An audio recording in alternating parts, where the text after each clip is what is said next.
निर्णयक्षम तर बनवाच, पण पटकन कृतिशील कृती करणारे त्यांना बनवा. महत्वाची गरज ती असते. नाहीतर यश कसं मिळवावं यासाठी अपार नियोजन करणारे मी असंख्य माणसं बघितलीत. म्हणजे काही काही मुलांच्या घरी मी गेलो, त्यांची अभ्यासाची खोली बघितली तर त्यांच्या भिंतीवरच भलं मोठं वेळापत्रक टांगलेलं असतं. वडील कौतुकाने सांगतात, आमच्या मुलाचे वेळापत्रक आहे. जसा 10वीत आला वेळापत्रकच करून ठेवलंय. मग मी त्याचं वेळापत्रक वाचतो. अप्रतिम वेळापत्रक, नियोजन अफलातून, नियोजन उत्तम केलं, अंमलबजावणी. काल रात्री मित्राबरोबर पिक्चरला गेल्यामुळं पहाटे 6ला उठायचं होतं, ते डायरेक्ट 8:30लाच उठलो. मग आवरण्यासाठी अर्धा तास घेतला. मग 9 वाजले. 9 वाजता माझा भूगोलाचा अभ्यास करण्याचा वेळ होता, पण माझं भूगोलाचं पुस्तक मित्रांनं नेल्यामुळं माझ्याकडे अभ्यासाला पुस्तक नव्हतं. मग वेळापत्रकानुसारच अभ्यास करणं बंधनकारक असल्यामुळं त्या विषयाच्या जागी दुसऱ्या विषयाचा अभ्यास करून चालणार नव्हतं. मग मी 1 तासभर खेळायला बाहेर गेलो. 10 वाजता परत आलो. मग शाळेला आवरून शाळेत गेलो. संध्याकाळी मित्रांबरोबर क्रिकेटचा डाव प्रचंड रंगला.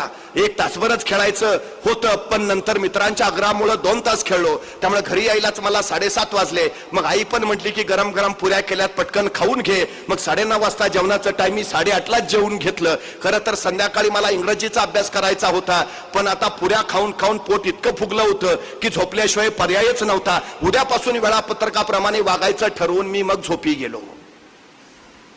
उत्तम नियोजन आहे, अंमलबजावणी. आमच्या पोरांना नुसतं नियोजन करायला शिकवू नका, अंमलबजावणी कृतिशील बनवा. झालंच पाहिजे. भान राखून योजना आखाव्यात आणि बेभान होऊन त्या अंमलात आणाव्यात. हे छत्रपती शिवाजी महाराजांच्या यशाचं सूत्र आहे.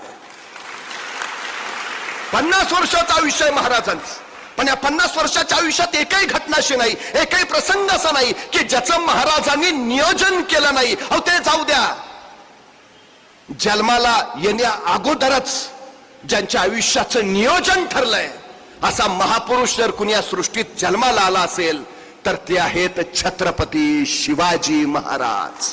जन्माला यायच्या आधीच ठरलंय का जन्माला यायचं, जन्माला यायच्या आधीच ठरलंय जन्माला येऊन काय करायचं. 50 वर्ष एकही घटना नाही ज्याचं महाराजांनी नियोजन केलं नाही. महाराजांच्या आयुष्यात एक आणि एकमेव घटना ज्याचं महाराजांनी नियोजन केलं नव्हतं ती म्हणजे महाराजांचा मृत्यू. त्या एकाच घटनेचं नियोजन नव्हतं. 40,000 फौजनीशी अफजल खान आला आणि अफजल खानाचा कोथळा महाराजांनी फक्त 2 मिनिटात बाहेर काढला. महाराजांच्या या 2 मिनिटाच्या यशस्वीतेसाठी महाराजांनी तब्बल 1 वर्ष नियोजन केलं होतं, हे लक्षात असू द्या.